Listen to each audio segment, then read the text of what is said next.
For my first TED Talk, I thought I'd talk about something that I'm pretty passionate about, consciousness, in relation to something relatively small, the world's problems. Now, as you can imagine, I've been passionate about consciousness since I was a young kid. Let me take you on my journey a little bit, because it might not be the way you might think. I remember back in 3rd grade, it was the first snowfall of winter. And of course, being a young boy, I decided to go out and play in the snow. So I run out of my house in the Bronx and around the corner to see if any of my friends are there. Before I have a chance to do anything, an older kid comes up behind me, tackles me, and starts stuffing snow in my face until I start to cry and I can barely breathe. I can even, after a while, hear his friends telling him to get off of me, but he doesn't. Not for what seems like an eternity. Eventually, he does get up, and I run home crying, and I fall into bed asking why. In 5th grade, I remember my elementary school took us all to the local park for our annual spring picnic. The kids were all running around on the rocks and the trees, as kids love to do on a sunny spring day.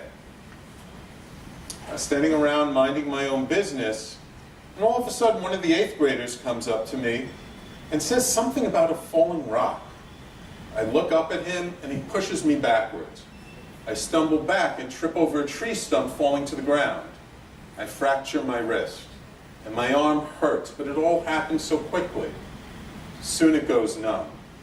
Eventually I make it back to school, where my older brother picks me up and takes me to the emergency room. And the whole time I'm sitting there, I'm just asking why? Why me? Why did this older kid, who I barely knew, pick on me? Now, I don't want you to think that my childhood was all about being picked on. There were glorious days when I'd rush home from school to watch the Apollo launches on TV, and I'd dream about space travel and what it must be like to walk on the moon. And my love of technology started to kick in. Of course, my favorite TV show became Star Trek, with a promise of advanced technology and a future where we no longer fought with each other, but really focused on personal development and exploration. It just appealed to my heart.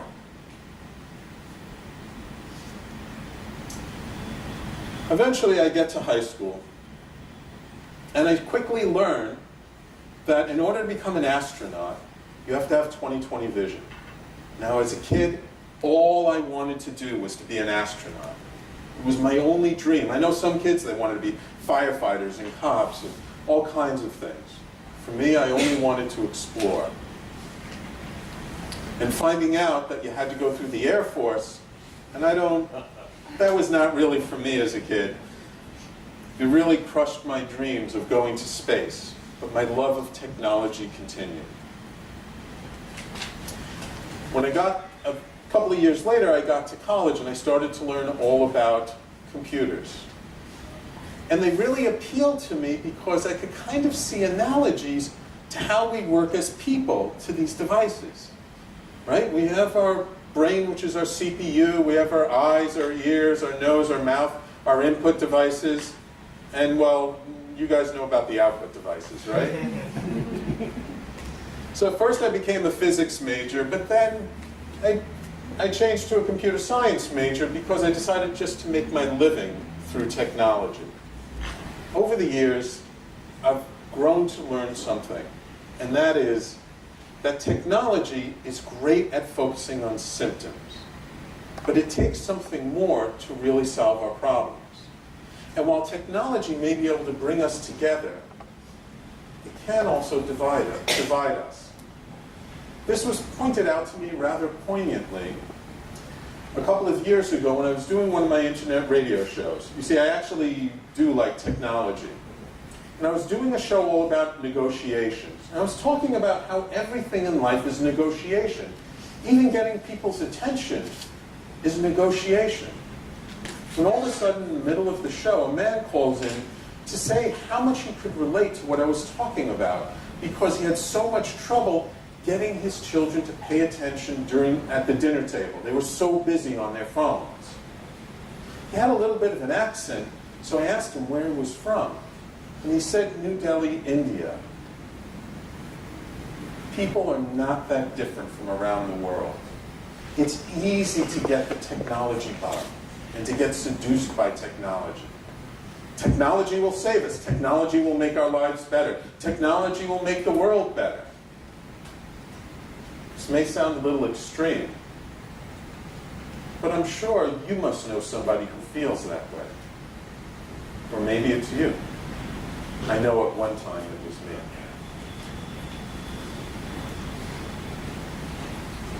Einstein's famous quote, how the level of thinking that got us into the problem is not going to get us out.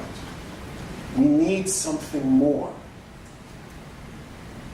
What I have learned over the years is that something more is our level of consciousness. It's how we think about the world. Our level of consciousness can truly be something that brings us together. But when we focus purely on technology, sometimes we get stuck. So let's take a look at what happens when we try and come up with solutions purely focusing on technology without raising our consciousness. Want to solve the world's pollution problem? Get this handy device that sucks pollution out of the air to refill your printer's ink cartridges. A wonderful idea, and I agree, ink cartridges are ridiculously expensive. But does this really get to the root of what causes pollution? Or perhaps you think there's too much plastic that we're using in society. So let's try something else. These disposable plates made from pig urine. I don't think so. Or perhaps you want to save energy using this handy gadget that cooks your meat using the fumes from your car. Gives a whole new meaning to the term smoked ribs. This is my particular favorite. Fake trees to suck the carbon dioxide out of the air. This was actually invented by Wallace Broecker, the scientist who originally coined the term global warming. I'm sorry, is there something wrong with the idea of planting real trees? In Seth Godin terms, these ideas are all broken. They're broken not because they don't do their job efficiently, they do. They're broken because the same level of thinking that got us into these problems is what brought us to these solutions. What does it look like when we focus on our consciousness and we try and come up with other ideas? One thing that I've learned is when we raise our consciousness to focus on solutions, it tends to bring us together. Let's look at some examples. Back in 2007, Annie Leonard created a 20-minute video all about how we create, use, and throw away stuff, called The Story of Stuff. It quickly went viral on the internet and now has touched millions of people's lives around the world. It revealed some of these often hidden aspects of our consumer-centric economy and the impact it has on our lives and the world around us. In another one of her videos, she describes a comparison between two communities around the issue of plastic bags. In one community, they decided to give out gift cards when people would recycle their plastic bags. Nice idea, but what eventually happens? The people who receive these gift cards go to the store, they buy more stuff that has more plastic packaging that they're going to take home in more plastic bags. She compares that with another community where they decided to get together and ban the use of all plastic bags, replacing them with canvas bags. The first solution only dealt with the symptom. The second solution focused on the root cause, the plastic bag. And it's one that got the entire community involved.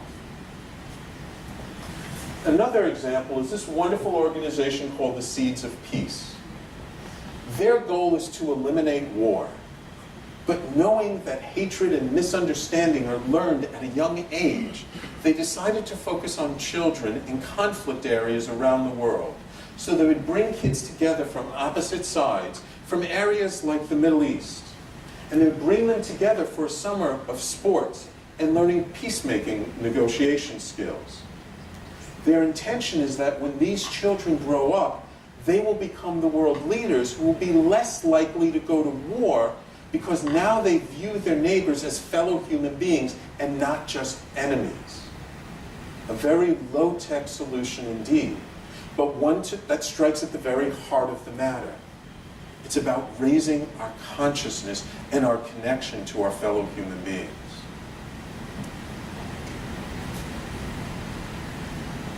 The world around us is filled with problems to solve. War, crime, pollution, poverty, climate change. But when we purely focus on technology, it's as if we're pruning one or two branches on a tree while the rest grows wild.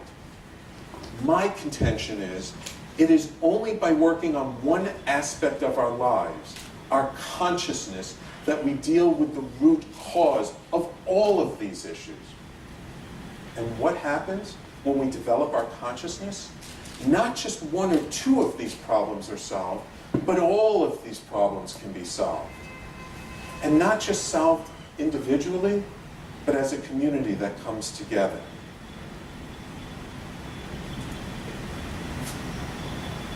My love of the future is still there.